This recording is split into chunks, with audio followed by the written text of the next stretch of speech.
Au Burkina Faso, le mouvement Le Balai Citoyen qui a activement contribué à la chute de Blaise Compaoré est descendu dans la rue pour soutenir le peuple burundais en lutte et appeler à la fin de la dictature sur le continent. Cette activité rentre dans la logique de ce qu'on a prévu à la création du Balai, c'est-à-dire le souhait de voir s'organiser la jeunesse sur le plan continental, arriver à avoir des poches de résistance dans tous les pays d'Afrique pour pouvoir sauver la démocratie, sauver les libertés et protéger la jeunesse africaine qui lutte. Donc, quand on a senti que le peuple burundais était menacé, qu'il est menacé, il faut qu'il y ait de la réaction sur le plan continental pour déjà appeler la conscience internationale. Parce qu'il y a déjà des tués, il y a déjà des morts. Il ne faut pas attendre qu'il y ait des centaines de milliers de morts avant de commencer à réagir. Et c'est maintenant qu'il faut le faire. Ça, c'est déjà le premier pas, d'interpeller la conscience internationale. Et le deuxième pas, c'est de dire à la jeunesse burundaise de ne pas baisser les bras. Ils ne sont pas seuls dans ce combat. Nous soutenons ce combat et nous sommes avec eux matin, midi et soir. Des Burundais résidant au Burkina Faso étaient également de la partie. Parmi eux, Nyondi Kojera, entrepreneur bâtiment de profession. Je suis ici aussi en tant que citoyen burundais.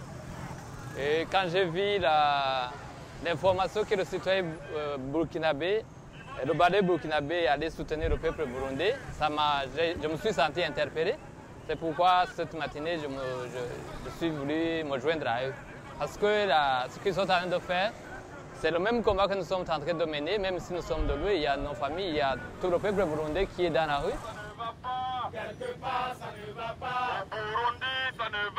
D'abord, le peuple burkinabé a servi de modèle, non seulement au peuple burundais, mais à beaucoup d'autres pays africains, à voir ce qui s'est passé il y a quelque temps. Et donc, vous avez pu vous débarrasser d'une sorte de dictature et vous avez fait une révolution et ça a inspiré d'autres jeunes et je me dis que nous sommes tellement reconnaissants de cet esprit patriotisme et de cet esprit de soutenir les autres peuples pour qu'ils arrivent à jouir de leur liberté. Donc nous voyons des jeunes qui sont convaincus que l'Afrique peut être un lieu de liberté, d'expression, où les gens peuvent exprimer leurs idées convenablement, sans problème. Avec le Burundi, ensemble, on lutte. Avec le Burundi, ensemble, on lutte. Avec le Burundi. Le problème c'est la troisième candidature du président Pierre Nkurunziza. Une candidature qui est jugée par une grande partie de la population comme anticonstitutionnelle et qui est contrairement aux accords d'Arusha. Les accords d'Arusha qui ont permis au peuple burundais de se remettre ensemble, de se partager le pouvoir et d'accepter de vivre ensemble. Nous nous réjouissons d'abord de ce qui s'est en train de se passer parce qu'il y a longtemps, le peuple burundais ne pouvait pas se mettre ensemble. Nous avons connu une période de guerre civile, et surtout ethnique, presque depuis les indépendances. Ça faisait bientôt 50 ans. Et ce qui nous réjouit, c'est qu'on constate qu'à travers ce qui se passe maintenant, le peuple burundais a arrivé à comprendre que le problème que nous avons, ce n'est pas le problème, nos problèmes ethniques, mais c'est le problème de la mauvaise gouvernance, c'est le problème des gens qui sont égoïstes, qui veulent défendre tout simplement leurs propres intérêts. Que le troisième mandat de Nkurunziza ne passe pas. Est-ce que les Cibales vont accepter un troisième mandat de Nkurunziza?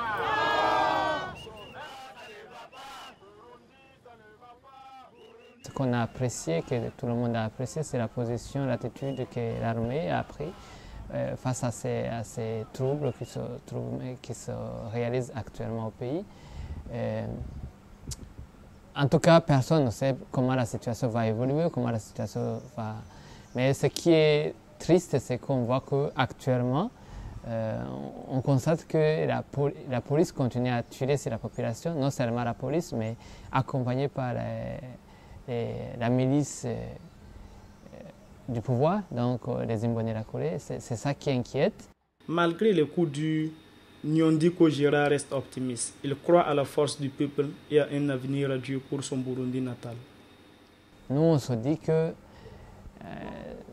comme la population reste mobilisée, soudée pour dire non, On voit aussi la pression de la communauté internationale qui commence à demander s'il ne peut pas y avoir des dialogues ou échanges. Nous, on se dit que si la population continue à se battre, il finira par céder.